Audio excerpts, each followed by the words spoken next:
Welcome to Two Things with Kevin and Ruben. I vouched for calling it this versus that. Well, it's two things. So, today, and subsequently with different topics, me and Ruben here are going to be debating over which of two things is better, in which I come out on top as the victor, and he is the sad little loser guy. So today, we're doing the 10th Doctor and the 11th Doctor, and there's a lot we could talk about. In fact, we tried different videos where we did 20-minute takes, 12-minute takes. I don't know, it's just long. It was Kevin talking for 15 minutes and me maybe voicing my opinions and then him telling me why I'm wrong. Well, there's so many reasons why. So we realized... so we're condensing it. We each have... This is a running trend. We're going to set a timer for 45 seconds. Oh, that's annoying to set.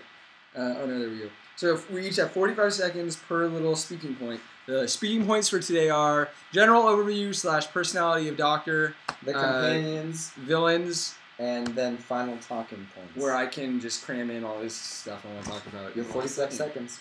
In the last 45 seconds. Okay, you go first and I'll start the timer. Okie doke. Oh, we'll put it in front there. I don't trust you. You're gonna put 5 seconds.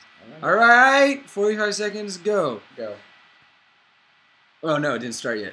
45 seconds. Go. Okay. So the reason why Matt Smith's Doctor is better is because David Tennant had the great way of going with the half kind of sad, mopey Doctor and serious Doctor, and the happy, lighthearted, makes jokes Doctor. But I think Matt Smith's Doctor does a much better job of like kind of dealing with the weight of the situation he's in. He's a 900-year-old something whatever doctor who's had years of experience with this, and his coping mechanism is making jokes and being funny, and I think it suits him great. I think the jokes just add a really lighter edge to what can be honestly a heavy show at times, really like gritty and real and just like hard to deal with sometimes. I think the jokes are great. I think it goes great with him. I think he does a really good job of it. I love the whole fez, bow tie, whatever thing. It's silly, it's fun, and it's makes for a great watching experience. All right. Oh, I like that. All right. This is fun. This is great. All right. Ruben, general overview / personality of Doctor for David Tennant. Go! David Tennant, in general, is a much better Doctor due to the fact that he's much more human. He's much more relatable than Matt Smith is. Matt Smith is incredibly goofy. Matt Smith doesn't really have personality more than just being goofy until it's forced upon him. I love that we're timing this because Kevin can't say a word. It's Matt Smith is always just like, oh look, a problem, let me be goofy. David Tennant's Doctor saw a problem, evaluated it, and then in that way just kind of went about the problem. And if he had to make people feel better, he made them feel better. If he had to give the bad news, he gave the bad news. And that's why he was so good, is because he was so different. He was such a normal person. He wasn't goofy. He wasn't obnoxious. Okay, so I think we should switch off. Good points, Ruben. Good job. I love that you can't talk. You suck. So we should switch off who goes first and who does the rebuttal, because that way, otherwise every time you're going to be like, oh, well, you were wrong when you said this. So anyways, so you do companions first. Okay. All right, 45 seconds, go. Companions. Captain Jack Harkness is one of the greatest companions of all time. He literally just dumps all over 11's companions that we've had so far. K9, he's in one episode, but he's seriously one of the best companions because he knows the Doctor. He sacrifices himself for the Doctor, even though he's known previous incarnations of the Doctor. He still knows, this is my guy. This is my Doctor. Rose is great. The relationship with Rose and the Doctor is phenomenal because it's a will they, won't they sort of thing, but it's kind of weird because it's time traveler. Overall, they can't. With Martha, he still likes her, or he still likes Rose, but Rose isn't there, so Martha likes him, and he doesn't like Martha. With Donna, she kicks him and just says, "Get over it, space boy." River comes in for one episode, and then that's too bad. All right, 45 seconds, Kevin.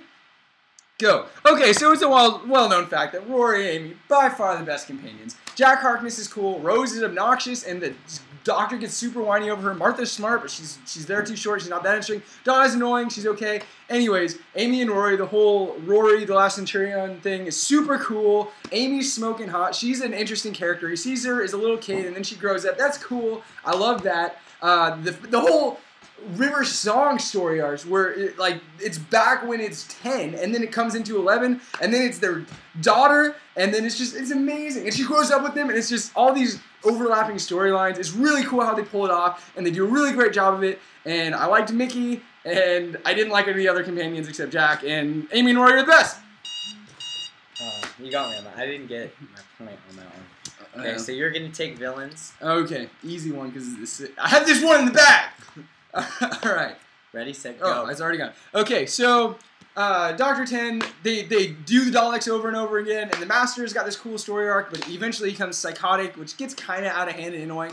But then, really, they introduce the silence with Dr. 11. That's where it really gets cool for me. I really like the whole concept of coming over to America, and I mean, Ruben was talking to me earlier how it's the Men in Black sort of thing. I think that's cool spin on it.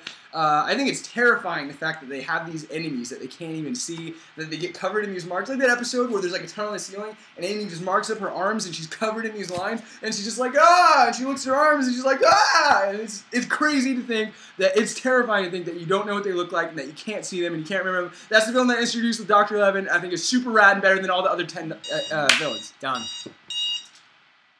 All right, 45 seconds, villains, go. The thing I like about 10's villains as opposed to 11's villains is because 10's villains, with all of 11's villains, they're all trying to pretty much kill the Doctor or kill Amy and Rory, and guess what? They succeed 90% of the time, but then they come back. A lot of the villains that 10 faced were not trying to kill him. They had other agendas. If you remember, oh my gosh, what were those people, the fat ones, that took over the bodies? Actually, that was 9, whatever. But the adipose, if you remember the adipose, the weight loss, they weren't trying to kill the Doctor. They were just trying to, do their own thing. But granted, there were people who were trying to kill the Doctor, like the Sontarans. They were phenomenal. That's one of the best villains of all time. And yes, they've come back for 11, but they never had such a presence as they did with 10. Even though they're a past... Are you kidding me? You get final talking points. Don't worry. Don't worry. So you get right away. You get to go back right away. All right. Final talking points. Ruben, he's probably going to continue villains. Go. Like I said, Sontarans were amazing. Daleks. 11 had Daleks just as much as 10 does. 10 also had Daleks in New York, if you remember that, during 45. There's just a lot of stuff with just the connections that 10 can make. 10 related to 9, and I feel like 11 does not relate to 10, if that makes sense. Due to the fact there's multiple times where 10 makes a joke to something that happened with 9, so if you've been watching this whole time... Are you my mummy? Yeah, are you my mummy? When he has to put on the gas mask, he's like, do you have anything to say, Doctor? He goes, are you my mummy? And he's like, what? That's a complete reference to 9. 10 seconds, wrap it up. I just think overall, David Tennant is better at this than Matt Smith is. Even though we haven't seen Matt Smith to his full capacity, David Tennant is more relatable, more human-y. All right. I hate this. I love this. This was supposed to help me It's win. hard. This is supposed to help me win. Okay. Go. So I forgot to totally mention the Pandorica. I just didn't have time. That brings together all of Doctor Who's villains. It has this really cool story, whatever. And then he's basically just like, be terrified of me, I'm the Doctor. That's so cool. And I had another example. Oh, the underground people. I can't remember what they're called. I thought that was a cool storyline, how they were like there before humans, now they're in the ground. I thought that was cool, and how it's like in the future it's going to go and beyond and whatever they're going to... Now he's like the peacemaker. I think that's really cool. Whatever. Crap, 15 seconds. So while I think David Tennant had a really great representation as like, what people like to view as the General Doctor, I think Matt Smith provides a much more interesting and fun vibe from the Doctor that we just haven't seen before. I think it really adds to the show and creates a just general vibe that is cooler, and the storylines are better, and the writing... Nope. Boom! All right. That's hard. All right. Well, until next time. I think next time I want to do Pulp Fiction versus Reservoir Dogs next. I like Pulp Fiction better. He likes Reservoir Dogs. I like both of them. Leave them in the comments what you think we should do next for people who aren't Kevin. Yeah. I can guarantee I'm going to comment on this. All right. Well, that was fun. We're gonna try and up this production value too. I want to get a camera or something. I want to get 50 Cent. I want to battle you. I want to battle 50 Cent. That's a call out, 50 Cent. Don't. I'll argue with you about Doctor Who. I don't care. Better save this. And I'll win. I'm gonna argue with 50 Cent about Doctor Who. Have a field day. I'm gonna shoot.